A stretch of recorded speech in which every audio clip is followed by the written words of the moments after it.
Only Jesus TV. Àwọn dà.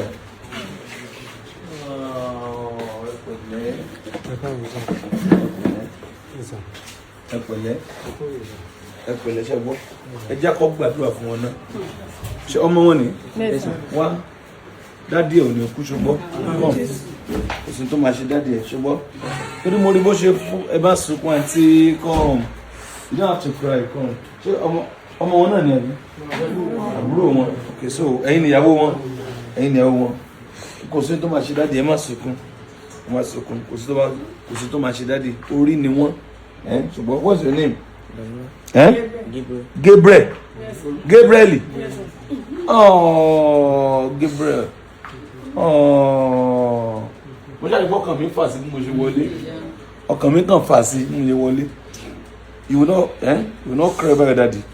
Ẹni dala ẹni baba. Ṣùgbọ́n wọ́n lásídẹ̀ǹtì ni wọ́n lọ Èkó. Ta ni òkè rìnrìn àjò ní èmi àti ibi ògbó àlà rìnrìn àjò. We travel every time. Ìlọrin lèmi wáyé. I'm at Ìlọrin now. Àwọn náà lọ sí Èkó ni. We went to Lagos. Wọ́n dẹ̀ ń bọ̀ láti Èkó. Àbá ń bọ̀. Wọ́n ń lọ mọ́tò èrò tán wọ́n so máa sọ́ọ̀tì ẹ mélòó so máa sọ́ọ̀tì tó ẹlòmíì kú nu mọ́tò yẹn ẹlòmíì kú dànù Ọlọ́run fọ̀rùn kẹ́ wọn Ọlọ́run tí ẹ̀ ṣeun tẹ́yẹ̀ kú you can't die kí lórúkọ yín sà Bíọ́dún dádì Gabriel ẹ jẹ́ ń pè ní dádì Gabriel so ẹ jẹ́ ń pè ní dádì mi báwọn because Gabriel kan ló dúró yìí ẹ jẹ́ ń pè ní dádì mi báwọn Gabriel kan ló dúró yìí kò sí tó máa ṣe yín ẹ má bẹ̀rù. Àgbàlá Gabriel ti bá bàbá ẹ̀ pàdé ní ilé ìwòsàn ẹ máa wò pé dádì Àgbàlá Gabriel bí báwo bàbá tó ti kó láti bí ọdún mélòó kan bàbá mi tún lè lé báyìí ní ilé ìwòsàn kí ló ṣe bàbá tó wà ní orí ibùsùn nílé ìwòsàn yìí accident ní gẹ́gẹ́ bí ẹ ṣe gbọ́ ṣùgbọ́n Ọlọ́run ti ní kí wọ́n ṣe alábàápàdé Àgbàlá Gabriel tó kí wà ní Àgbàlá Gabriel yóò wá ṣe fún bàbá rẹ̀ báyìí kódà gan lẹ́yìn ibi tí Àgbàlá Gabriel wà yìí bàbá mìíràn tún dúró dé o ẹ ó rí ẹ ó bá pàdé nínú fọ́nrán yìí náà bó bá ṣe ń kò níbí báyìí ní kété tó bá kò níbí báyìí bàbá náà kí ló tún ṣe àwọn náà ẹ wo kidney ni o ilé ayé yìí àti ìṣòro mo máa ń sọ 5 and 6 ni o kọ́lọ̀ máa yẹ kárí ìdààmú kọ́lọ̀ máa yẹ kárí ìṣòro ẹ bá mi share fídíò yìí ẹ jọ̀ọ́ mo bẹ̀ wá mo rọ̀ wá ẹ jẹ́ ká wò délẹ̀ káwa náà ká sọ 2 tàbí 3 ká dẹ̀ fàdúrà ran àwọn èèyàn wọ̀nyí lọ́wọ́ bá ṣe ṣe bẹ́ẹ̀ àna Ọlọ́run ní fi wá sílẹ̀ abọ́ Ọlọ́run ní ká kù lórí wa ó yá ẹ já tẹ̀síwájú. O sí kankan you will not die. Amen. The Lord will preserve you. Amen. Ọlọ́run bá ń dáwà báyìí sí bá ń tún àgọ́ ara wọn ṣe in the name of Jesus. Kí ló ṣe wọ́n bí mọ́tò ṣe stumble ẹ̀yìn tí wọ́n kan spinal cord ó dà kó náà máa tó padà àtọwọ́ méjèèjì ẹ lè gbé báyìí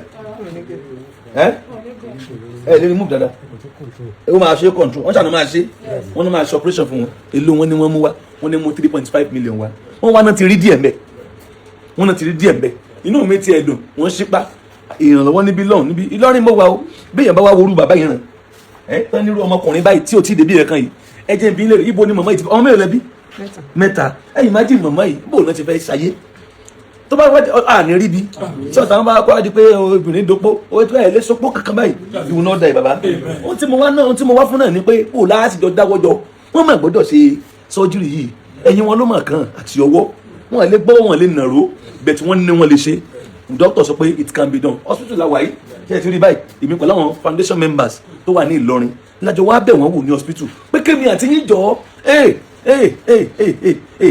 bí èèyàn 2005 bá dá wá 1000 that's 2.5 million èèyàn 2005 àwọn àtàdé máa wọ fídíò yìí akọjá 100,000 ẹjọ àtún 20 àtún 10 àtún 5,000 àtún 2,000 ẹjẹ àdá bó ṣe máa ń pè nìyẹn o mo dúpẹ́ lọ́wọ́ yín lórí ayé àwọn èèyàn kan tá a gbé sáfẹ́fẹ́ fúnra lọ́wọ́ tẹ́ ẹ ṣe fún wọn wọ́n ti rà àánú gbà wọ́n ti ń sọpẹ́ ẹ má jẹ́ ti bọ̀dá inú òṣòro accident náà ni kì í ṣẹjọ́ àwọn náà inú mọ́tò wọn wà nínú mọ́tò wọn rìnrìn àjò àmọ́ rìn Ọlọ́run ní kó wa yọ ẹ ṣe ẹ bá kọ́kọ́ tí òkè bọ̀dá yìí bọ̀dá Bíọ́dún dádì Gabriel ọmọ wọn rèé ìyàwó wọn rèé àbúrò wọn nìyẹn ẹ bá ń dìde àánú fún bọ̀dá yìí kó gbọ́dọ̀ kú o èmi ti rí wọn báyìí mo lè ti gbọ́n tó ń ṣe wọn gbọ́dọ̀ kú ẹ jọ̀ọ́ ẹ jọ̀ọ́ mo ti sọ fún yín pé téèyàn bá lọ́wọ́ sí àti kó ẹnìkan yọ tí nǹkan bá ṣẹlẹ̀ sí yàn tẹ́ńtẹ́ nìkan tí èmi àbí wọ́n bá lọ́wọ́ sí ìyẹn túmọ̀ sí pé lọ́jọ́ tí wọ́n náà bá fẹ́ wọnú ìdánwò kan Ọlọ́run ò ní í gbà according to Psalm 41 tó ní ìbùkún ni fáwọn tí ro ti aláìní ó ní Olúwa yóò gbà wọ́n náà nígbà ìpọ́njú kò sẹ́ni tí ìpọ́njú ò lè dé bá tó bá fẹ́ débẹ̀ nìyẹn Ọlọ́run á yọ torí ní tó ti ṣe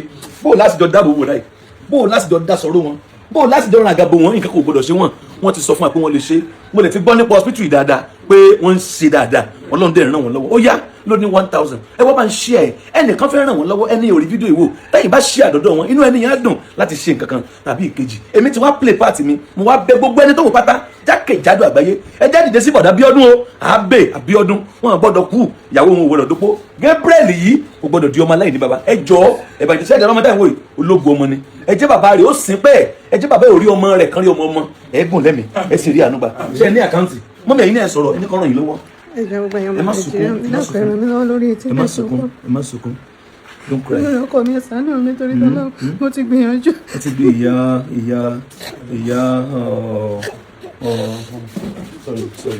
sorry ẹ má sunkún ẹ jọ̀ọ́ ẹ má sunkún. mo ti gbìyànjú mo ti try university mi.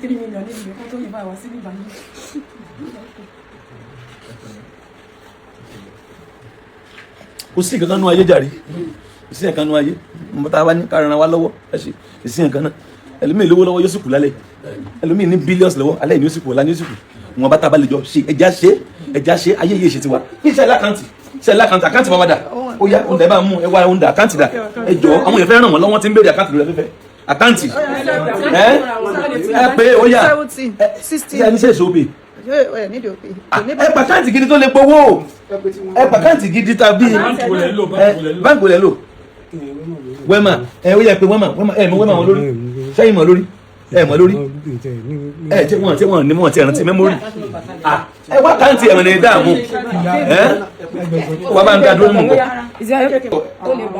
ẹ ṣọ́kọ́ yẹn máa gbó ó yá báńkì GT Bank Guarantee Trust GT Bank ó yá 02 51 84 96 02 lẹ́ẹ̀kan sí 02 51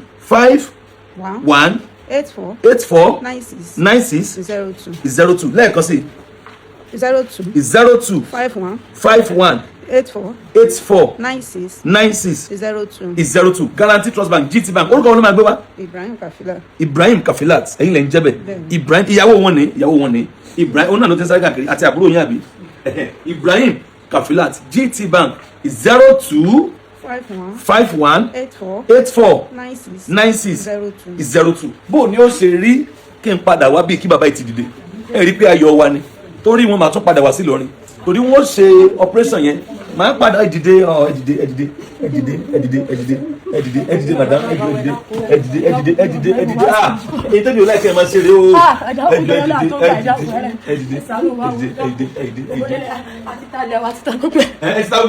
kò sí nǹkan kan wọ. yọpọ ìsàlù wa mi kò lọkọ o pẹjẹ asúbẹ mi lọkọ akọ tẹmí lọ kú níbi azẹtì. ok kò yẹ àbúrò bàbá náà àwọn náà láwò lọkọ ọkọ wọn náà lásìdẹ́ǹtì ni ó kú àwọn márùn ó pọ́ obìnrin ó pọ́ ni wọ́n kéèsì tí ń tẹ̀ tún yàtọ̀ máa abẹ́ ìtúndí opó obìnrin ọmọ márùn ó pọ́ ọkọ pọ́ mo ń bọ̀ ẹjọ́ ẹ bá ń dìde sí bàbá yìí ẹ bá ń dìde ẹ bá jẹ́ gbọ́ ìyàwó wọn ni ẹ bá ń dìde sí wọn ó ṣàánú yín ṣẹgbọ́ ẹ pẹ̀lẹ́ ẹ má sunkún ẹ má mi kanlẹ̀ mọ́ bẹ́sẹ̀ mi kanlẹ̀ ẹ̀jẹ̀ ń lọ ẹ̀jẹ̀ mọ́ mi kanlẹ̀ mọ́ ṣẹgbọ́ Ọlọ́run dà yín sí oṣù tó máa ṣe yín Ọlọ́run yóò dáwọ́ lé yín ọba rẹ̀ yóò dé yín Ọlọ́run yóò gbé yín àjíǹde àti ìyè yóò gbé yín dìde Ọlọ́run yóò tọ́ ọgbọ́n yín lára yóò wò yín sàn agbára rẹ̀ yóò gbé yín dìde in the name of Jesus ẹ bá ń ṣe yóò kà àwọn èèyàn mi lára ẹlòmíì ò rí wò ẹlòmíì busy ẹ bá jù sí wọn ní WhatsApp yóò lọ sí yóò wò ẹ jù ní gúrùpù lóṣìṣẹ́ ẹ jù kan ràn wọ́n lọ́wọ́ mo ti pa káǹtì wọn ẹ ṣàánú wọn kan ràn wọ́n lọ́wọ́ kán pè mí pé àwọn ọmọ ti pé àmọ̀ dúpẹ́ nígbà bàbá wa bí bàbá tí mo rí tó sùn yìí kó ti dìde ṣé ẹ gbàgbọ́ ẹ dìde Ọlọ́run Ọlọ́run ọmọ yẹn dúpẹ́ láwọn èèyàn tí ó ràn yín dúpẹ́ láwọn tí ó ràn yín lọ́wọ́. gbogbo ẹ̀yin tẹ́ fẹ́ràn mi lọ́wọ́ Ọlọ́run ràn yín náà lọ́wọ́ o bí tẹ́ bá ti mú ìlọ́pọ̀lọpọ̀ Ọlọ́run fi dá padà fún yín àánú ò ní fi ẹ̀yin náà sílẹ̀ o nígbà kọ̀ọ̀kan ẹ náà pẹ̀ ràn mí lọ́wọ́ Ọlọ́run ràn yín náà lọ́wọ́. abẹ́rẹ́ what a gentle woman ẹ rí ẹ ti rí inú ọ̀rọ̀ what a gentle woman ẹ rà nùgbà ẹ dìde ẹ bá ń ṣe mo dúpẹ́ o ẹ̀yin mo dúpẹ́ o ẹ má tẹ wo kò sí tó kéré kò sí tó pọ̀ kò sí tó kéré ẹ ṣáà jẹ́ kó wọlé 3.5 náà nílò yóò pè ní ìsinísìn bó ti ẹ̀ jẹ́rìí Ọlọ́run ní fi yín lẹ̀ ìfi ẹ tí mo ní tán bẹ̀ I love you ẹ̀yin náà mọ̀ ní. Ìlọrin ni mo wà o Ìlọrin mo wà ọjà lọ́nà ilé fún wọn lọ́wọ́dì Ìlọrin mo wà o ẹ pẹ̀lú ẹ̀wà lórúkọ ìsà sá àbá Kẹ́hìndé Káyọ̀dé ẹ̀yin èèyàn ẹ ò ní rí bí o ẹ̀pẹ̀lẹ́ ọ̀sá Kẹ́hìndé Káyọ̀dé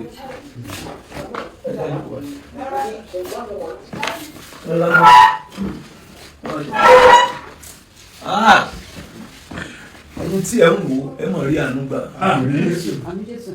kò máa dá kéèyàn fi àárọ̀ ṣe làálàá kéèyàn tún fi ọ̀sán mọ́ nísìnyí kọjú alẹ́ tó wá bá ìsàndé kò máa dáa. Bàbá yìí ọmọ ìlú bíbí Mọdákẹ́kẹ́ mi ọmọ bíbí ìlú Mọdákẹ́kẹ́ mi gbé Ọ̀ṣun Ìlọrin bí ni wọ́n ń gbé mo dẹ̀ ti mọ bàbá yìí ó ṣe díẹ̀ kí ló kọ́ ilé ẹ̀ka síta. Kẹ́hìndé Káyọ̀dé ẹ wá imagine pẹ̀lú bí bàbá yìí ṣe dàgbà tó yìí ẹ bá mi ṣí ẹ̀yà bíamọ́ bí bàbá ṣe dàgbà tó yìí ká wá sọ pé ohun tó mú wọn báyìí ní àìsàn kidney. Bàbá ẹ sọ ọ̀pẹ́ kan tán sìn ẹlẹ́ẹ̀ṣẹ̀ nǹkan rí. mi ò mọtí rí mi ò mu sìgárì. ẹ mọtí rí. mi ò mọtí rí. ẹ mu sìgárì. kódà ẹmu tá a máa mu nílùú wa mi ò mú rí. ẹmu tẹ máa mú lù yín ẹ mú rí. mi ò mú rí. ẹ mọtí rí. ẹ mu sìgárì ẹ tẹ́sítì ẹ. mi ò tẹ́sítì ẹ. ó sì wá di pé àìsàn lọ́wọ́. àìsàn kidney. àìsàn kidney lọ́wọ́ mọ́ mi. kò yé mi. Bàbá lórúkọ Jésù Ọlọ́run yóò mú ilé ara dá fún mi.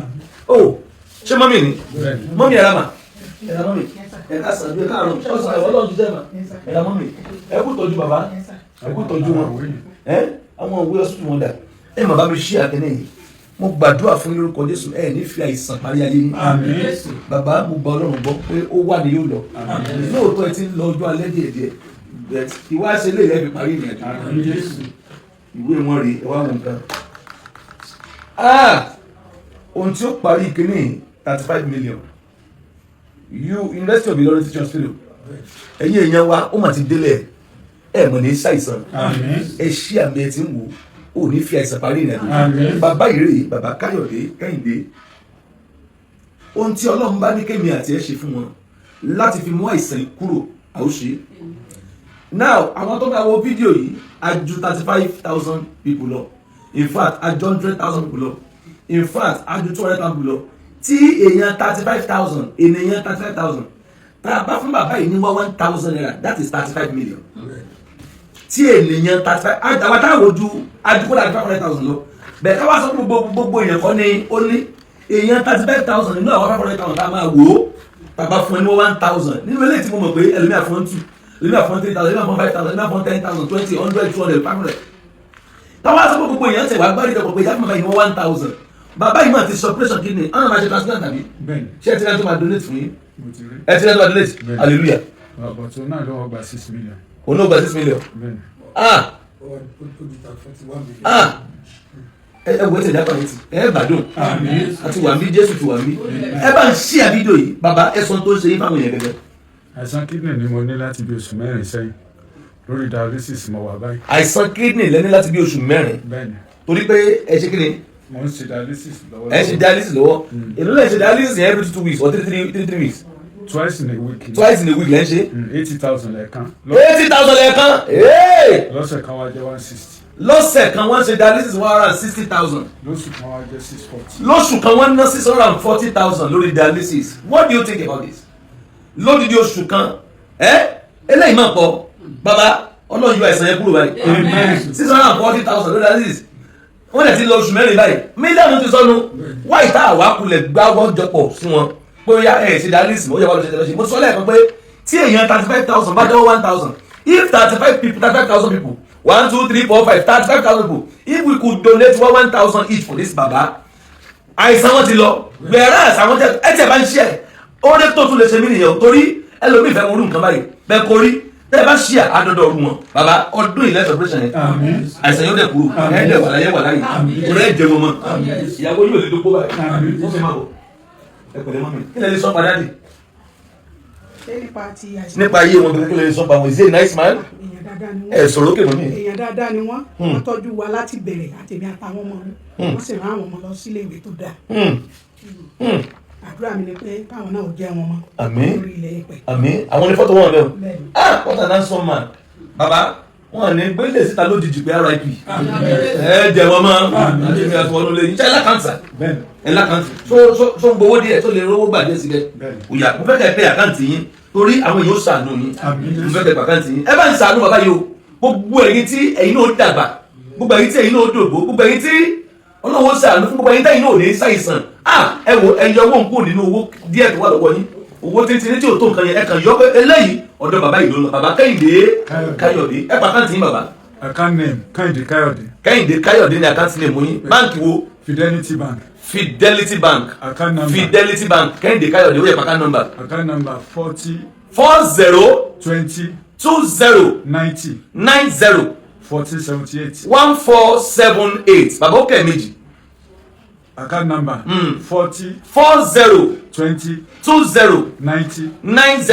1478. 1478 ẹ gbọ́ nígbà kẹta ẹ bá ń ṣe ẹ yóò dà fún yín ó yá 40 20 20 90 1478. 1478 Fidelity Bank Kẹ́hìndé Káyọ̀dé ìdùnnú èmi àti yín ni pé bí èèyàn bá dàgbà kó jẹ mọ́mọ́ bí bàbá tàbí ìyá bá dàgbà kán pa àpò kan jẹ ọmọ in fact irú màmá yìí kò tí ì yẹ fún opó rárá lórúkọ Jésù ẹ bá dùn ọkọ yín dalẹ̀ ẹ bá mi ṣí ẹ gan ẹ wá ràn wọ́n lọ́wọ́ ohunkóhun tó lọ bá fún ẹ kò sí ní tó kéré kò dẹ̀ sí ní tó pọ̀ jù mo gbàdúrà ẹ ní fi rú ẹ báwo lẹ́ẹ̀kan sí ẹ bá ń ṣí ẹ lódà fún bàbá àwọn tí yóò fún lówó ẹ ṣàdúrà fún ẹ dúpẹ́ ọ̀làlẹ̀ ẹ dúpẹ́ yín bá fẹ́ ṣe é lẹ̀. mo dúpẹ́ lọ́wọ́ gbogbo ẹ̀yin tó lọ́wọ́ fi sí lọ́kàn ní fi rú ẹ̀ gbà wọ́n lágbára Ọlọ́run àtẹ̀yìn àtàwọn ọmọ yín wọ́n rà lánàá mo fẹ́ kẹ́ ẹ ṣàánú fún mi ẹ dákun Ọlọ́run ó dẹ̀ ràn yín lọ gbogbo ìṣòro yín Ọlọ́run ọba yín gbọ́ ẹ ṣé mo ti dúpẹ́ o.